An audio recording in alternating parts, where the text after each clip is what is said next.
Create pop-ups on your page, which we will refer to as on-click pop-ups. And this can be done wherever you have a clickable element.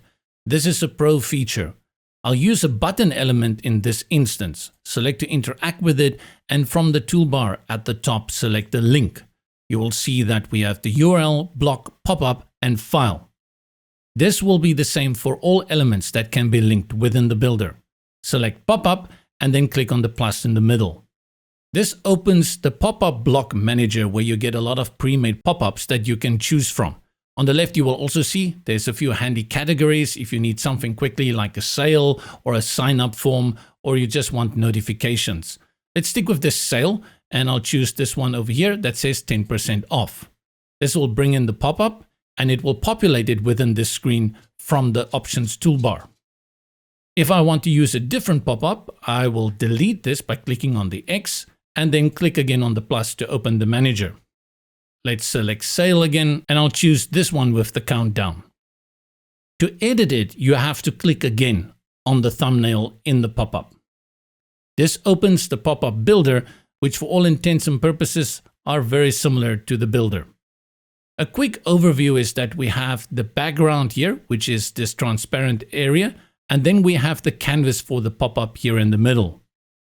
To access the settings for the pop-up, you go to the top right-hand corner and treat it very much like you would treat a block.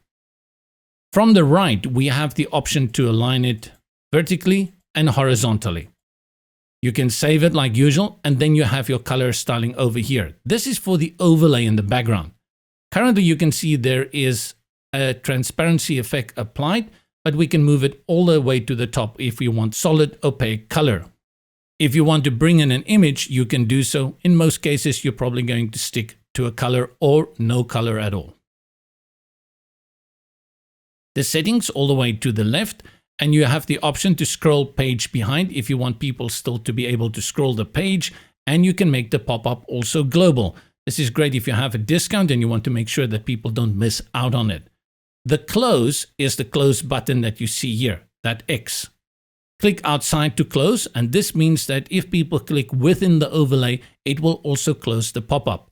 This is a good idea to keep this activated, especially for people on mobile and tablet devices. You can delay the display of the close button by adding a delay here. And that means that when this pop-up appears, people cannot close it immediately. They actually need to take some time to read it. If you want to disable the display, untoggle it from here. Now you can add a button to close out.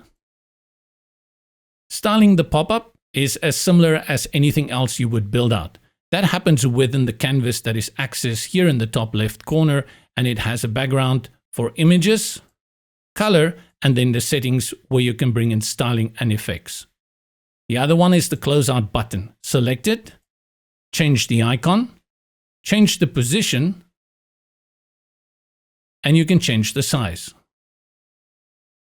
Also add a background and change out the colors if you want to. The next option allows you to move the close button to the inside or to the outside of the pop-up. I'll put it on the inside and you can see it there, and combined with the next function, which moves it around the corners of the pop-up. Put it in a place which is more convenient to your needs. Once you have done editing the pop-up, go to the top left-hand corner and select Go Back, and you're back in the main builder. Remember that when working with your pop-up, you also need to go and check responsive display on tablet as well as mobile, because they need to look good on these devices as well.